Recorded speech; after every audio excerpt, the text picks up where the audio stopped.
Welcome everybody. So tonight we have with us Mary Robson from Witney Speakers.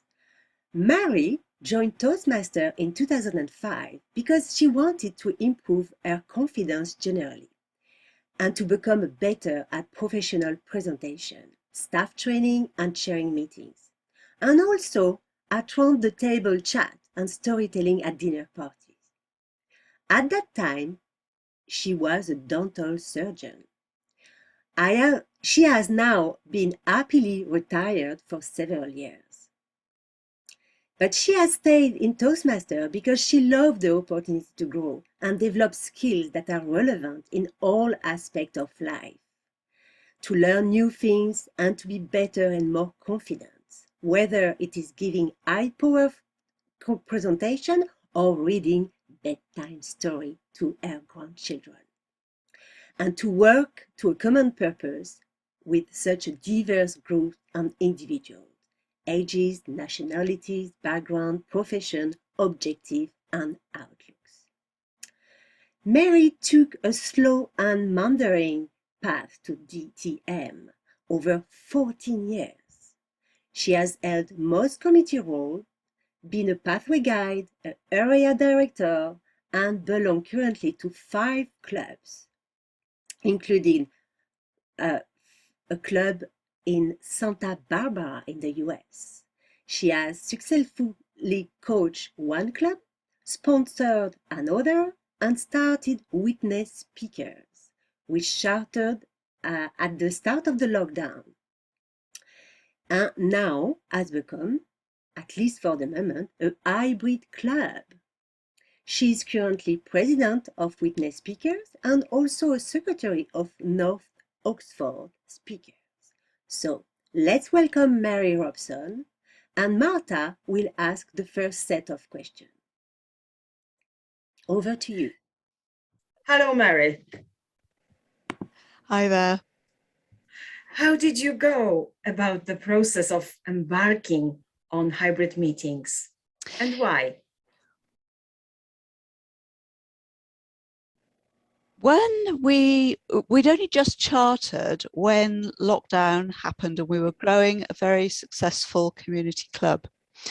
By the time we got to the point where we could go back to face-to-face meetings, we knew that we would lose half of our members if we were no longer online, because we had gained members from across the world, several in London, somebody in Santa Barbara, and it was clear that if we didn't at least try to do hybrid meetings, that we would lose those members, which we didn't want to do.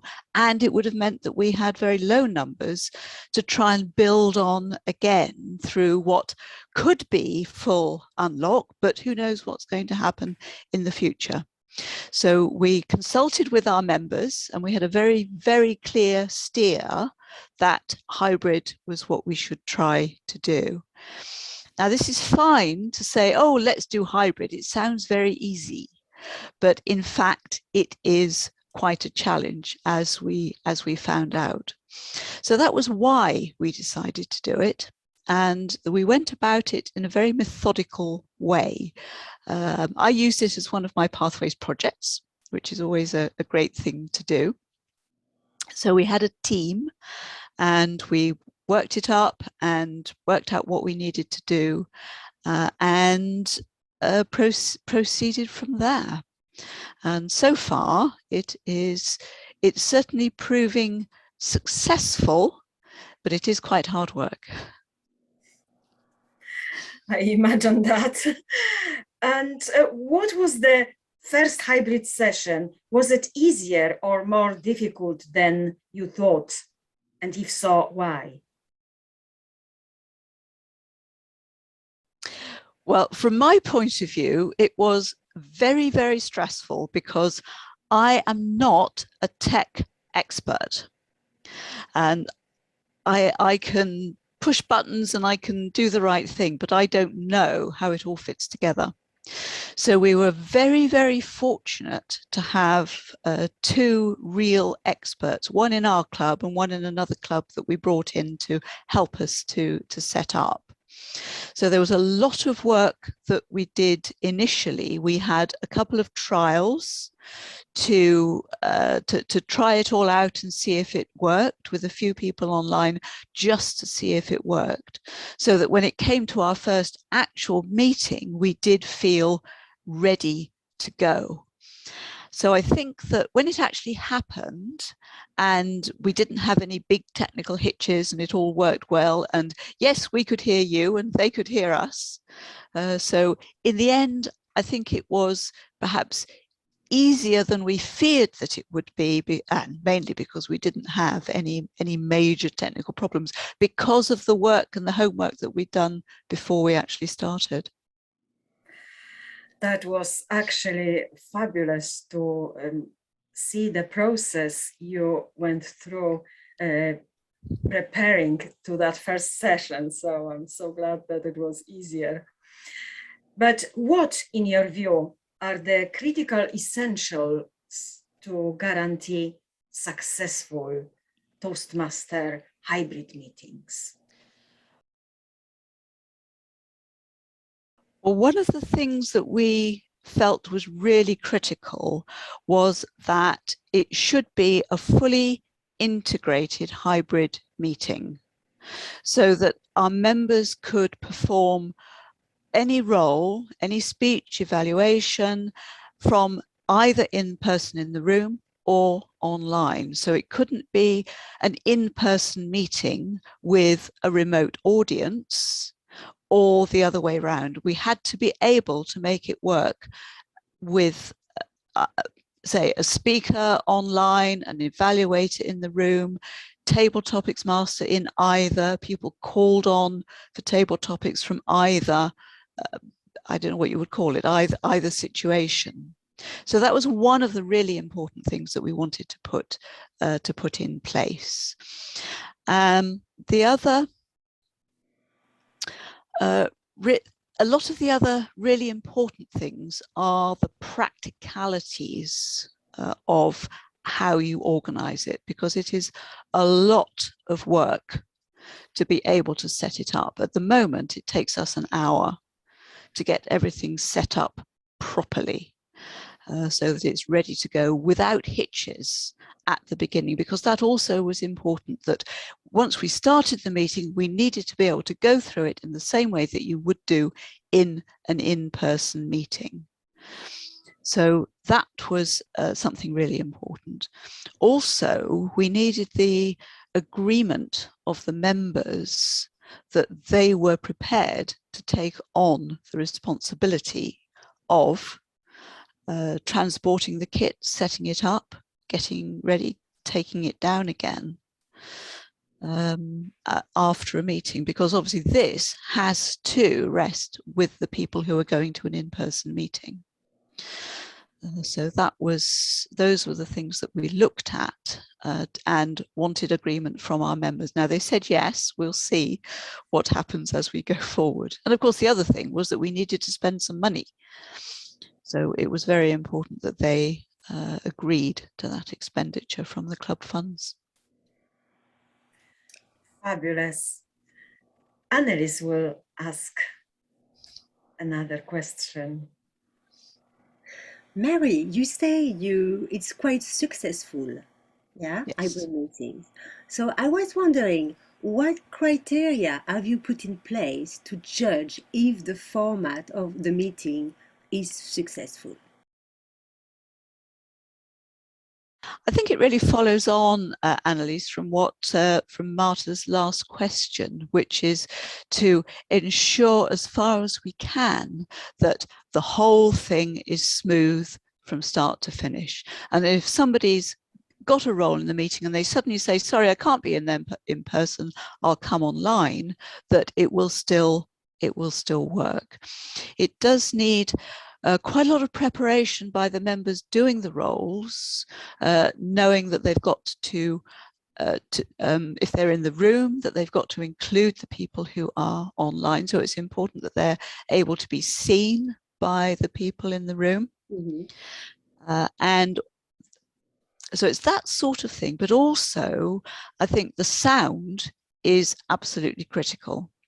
because I think we were focusing originally on what we could see, but in fact, it's what you can hear that makes the difference. If you can't hear, the meeting doesn't work. If you can't see quite as well, but you can hear, then there is still value to the meeting. So it was those little things that we wanted to get as perfect as we could. And also to be able to say, go through the meeting without technical hitches and try and stay on time, which is what we're supposed to do, but also great feedback from all our members in both in the room and online. Mhm. Excellent. And if we were thinking about which factors have made the most difference? I think absolutely, without a doubt, it is having somebody or people with the technical expertise to be able to deal with the kit. As a, for instance, first of all, you need really, really good Wi-Fi. Yeah. When we started off, we were using our own laptops for it. We were using our own kit. But we discovered that it works so much better with dedicated laptops that haven't got other rubbish on, that we've got good webcams. We're not relying on the cameras in the laptop. And a really good speaker separate, again, from the laptop. So it was having the right kit and having people who were able to do things, because what we did was to get people to donate their unwanted laptops so that we didn't have to buy them. And our expert, and he is one of our members, he's absolutely wonderful, was able to do things like upgrade the hard drive and to change the network card in the laptop, which not very many people, I think, well, I certainly can't do anything like that. So to have somebody who was able and had the knowledge to be able to do that kind of thing is what really made the difference for us. You are very lucky. Yes, we know. So we are speaking about hybrid meetings. We were online before, and even before we were in person.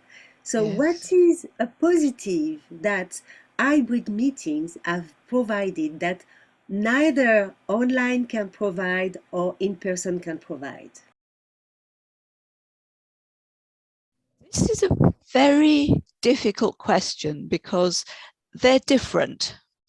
An online meeting, an in-person meeting, and a hybrid meeting, they are all different animals.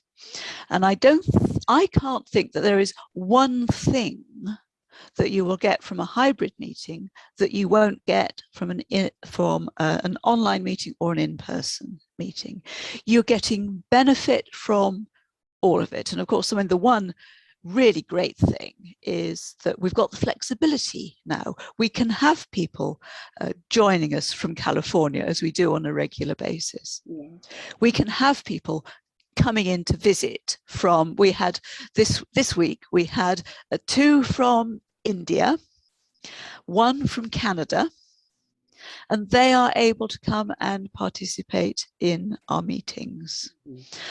I think what I have found, because I have also been an online participant in one of our hybrid meetings, and it surprised me that from that point of view, it isn't that much different from an online meeting, because you've got your speaker still is on one camera, the room is on another camera, but it's the same size, so you're not getting the same sort of feel that you would do if you were in person. But I actually don't think that matters. As long as you can still get the atmosphere and the feel in the room for the people who are in the room, yeah, and not detract from that, then your attendees online are getting the same experience that they would do if you were online. So I can't think of one specific thing that you get from a hybrid meeting that you don't get from one or the other. Maybe I will conclude on this question by saying you were able to attend in person and another time online. I was. So let's carry on with Marta and a few questions. Mary, what do you see as the challenges going forward with the hybrid meetings? I think the challenges are going to be with how, with our club in particular, because it is very much a community club in a small town. And when we started Witney Speakers, which is just about 2 years ago now, that was our vision, was that it was going to be a local club in the town for, I mean, of course, anybody who wants to join, but it was really aimed at people who were in business, people who were working, that kind of thing. And it's a question of whether we need to, whether we can still have that vision and still be hybrid. It also depends on whether the people who are attending in person, particularly those who maybe haven't experienced our online meetings, are willing to participate in the technical aspects of running a hybrid meeting, because it does take quite a long time to get it all set up. We have to be very careful how we position everything. When you're speaking, what you've got in front of you is a microphone and 2 webcams. And I don't know if this is going to be what people joining the club to come to an in-person meeting are going to want. It's also going to be dependent on our existing members still maintaining their assurance that they will come and help us to do this, because you can't expect 1 or 2 people to take this on the whole time.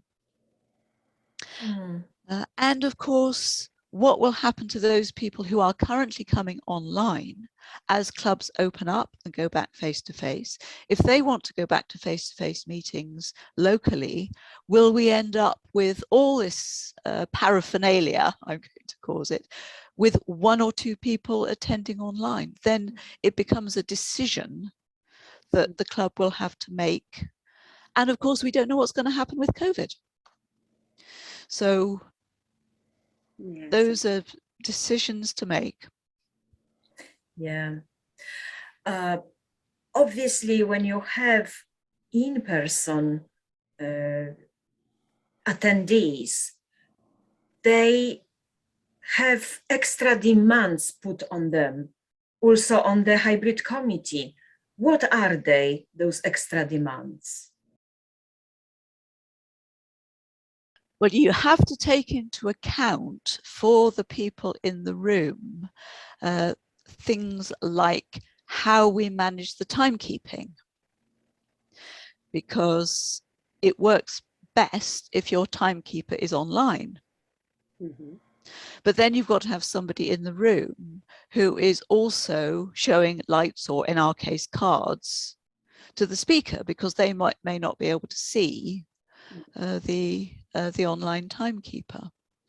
You've got challenges in how you do the voting and the feedback between the 2, online and in person. So somebody has got to manage all that kind of thing, which is it's more challenging.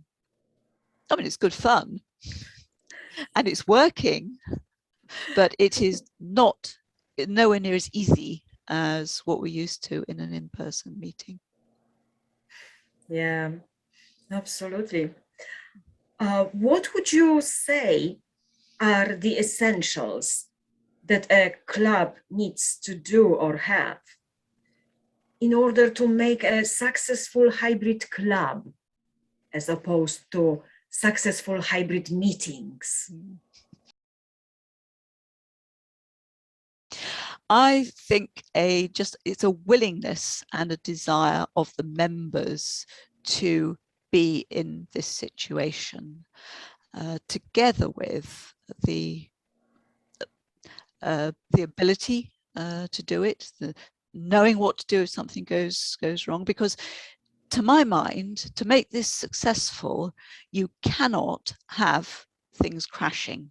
You cannot have technical problems on a regular. I mean, you may get the odd one, which is forgivable, but if you are regularly having issues with whether it's the sound, whether it's the connection, whatever, then it isn't going to work as a hybrid club, because people want to come to a meeting and to do what we do in a Toastmasters meeting. They don't want to faff about with tech stuff. So it's got to be as, I would say perfect, but as smooth and as trouble-free as possible, but also as simple as it can be, and still have the smoothness of the meeting. Wonderful. I wonder if Annelise has another question.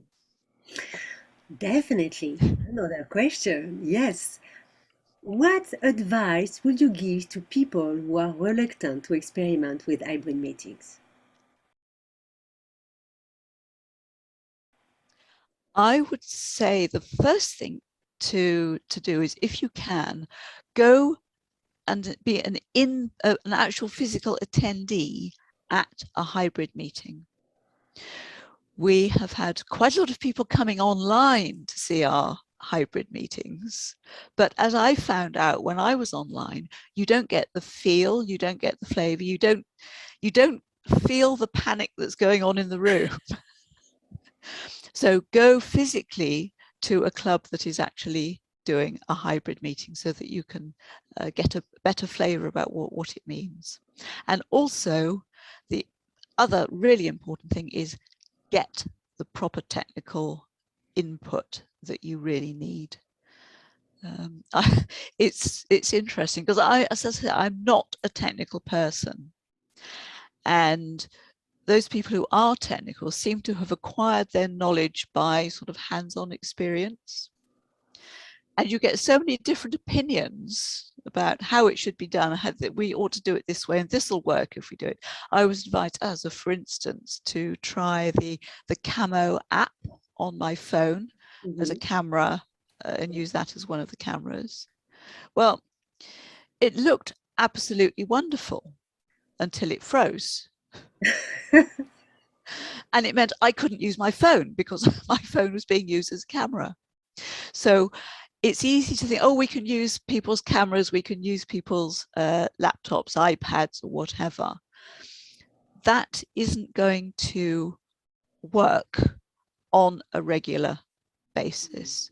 So I would say, take that on board, take on board that you are going to have to spend some money, and get your club, your treasurer in particular, on board to do this. We've spent about £500. Okay.